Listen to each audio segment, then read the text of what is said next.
Bismillahirrahmanirrahim. Assalamualaikum warahmatullahi wabarakatuh. Nama saya Nawaf Rozal Muhaimin dan Mbak Popi Novitasari ingin melakukan penjelasan mengenai badan hukum sebagai subjek hukum dalam matkul hukum perdata.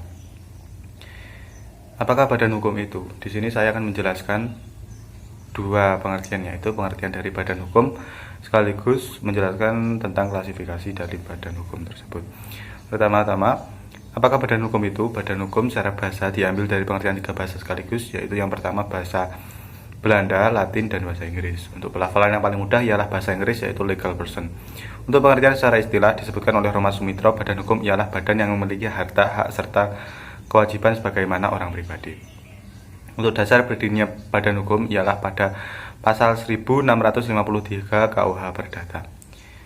Salah satu tujuan badan hukum ialah salah satu ciri badan hukum yang paling menonjol ialah memiliki tujuan tertentu. Tujuan di sini dapat diaplikasikan melalui tujuan awal berdirinya atau tujuan setelah berjalan pendirian badan hukum tersebut. Badan hukum diklasifikasikan ke dalam dua klasifikasi, yaitu pertama badan hukum publik dan badan hukum privat. Apakah ada badan hukum publik itu? Badan hukum publik ialah badan hukum yang didirikan dengan tujuan untuk kepentingan publik. Salah satu contohnya ialah negara dan lain sebagainya. Selanjutnya adalah badan hukum privat. Badan hukum privat adalah badan hukum yang berdiri berdasarkan hukum sipil atau perdata. Contoh badan hukum privat antara lain adalah PT, yayasan, CV, dan lain-lain.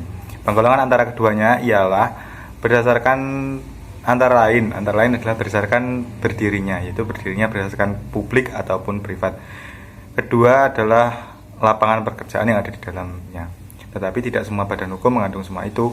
Itu merupakan salah satu penggolongan di antara keduanya. Mungkin cukup dari saya, bisa diteruskan oleh Mbak Popi. Saya akan melanjutkan penjelasan dari Mas Nawaf untuk poin yang ketiga, yaitu syarat dan tata cara pembentukan badan hukum. Yang pertama, syarat badan hukum. 1. Syarat material, yaitu harus adanya kekayaan yang terpisah, mempunyai tujuan tertentu, mempunyai kepentingan sendiri, dan adanya organisasi yang teratur. Yang kedua adalah syarat formal, adalah ada hubungannya dengan permohonan untuk mendapatkan status sebagai badan hukum. Selanjutnya adalah tata cara pembentukan badan hukum.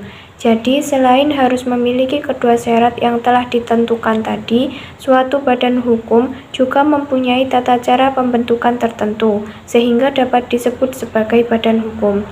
Tahap yang pertama adalah tahap pengajuan nama. Tahap ini bertujuan untuk melakukan pengecekan nama perusahaan, apakah sudah digunakan oleh perusahaan lain ataukah belum. Yang kedua adalah tahap pembuatan akta pendirian. Dibuat oleh notaris dengan persetujuan Menteri Kemenkumham. Biasanya berisi dengan informasi tentang nama perusahaan, bergerak pada bidang apa, nama pemilik modal, modal dasar, modal disetor, dan pengurus perusahaan. Tahap yang ketiga adalah pembuatan surat keterangan domisili perusahaan atau SKDP. Surat ini didapatkan dari kantor kelurahan di mana perusahaan itu berada. Untuk mendapatkan surat ini diperlukan salinan akte perusahaan, fotokopi pajak bumi dan bangunan, perjanjian sewa atau kontrak tempat, KTP, dan izin mendirikan bangunan. Yang selanjutnya adalah tahap permohonan nomor pokok wajib pajak atau NPWP. Permohonan pendaftaran NPWP ini diajukan kepada Kepala Kantor Pelayanan Pajak sesuai dengan keberadaan domisili perusahaan. Yang selanjutnya adalah tahap pengajuan surat izin usaha perdagangan atau SIUP.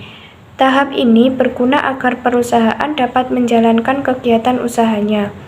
Tahap yang keenam adalah pengajuan tanda daftar perusahaan atau TDP. Permohonan TDP ini diajukan kepada Kepala Suku Dinas Perindustrian dan Perdagangan atau Koperasi Usaha Mikro Kecil Menengah dan Perdagangan Kota sesuai tempat domisili perusahaan tersebut. Dan yang terakhir adalah tahap Berita Acara Negara Republik Indonesia atau BNRI. Setelah mendapatkan pengesahan dari Menteri Kemenkumham, maka harus diumumkan dalam BNRI dan telah sempurna statusnya sebagai badan hukum. Mungkin itu saja yang dapat kami sampaikan. Apabila ada kurang kelebihnya kami mohon maaf. Wassalamualaikum warahmatullahi wabarakatuh.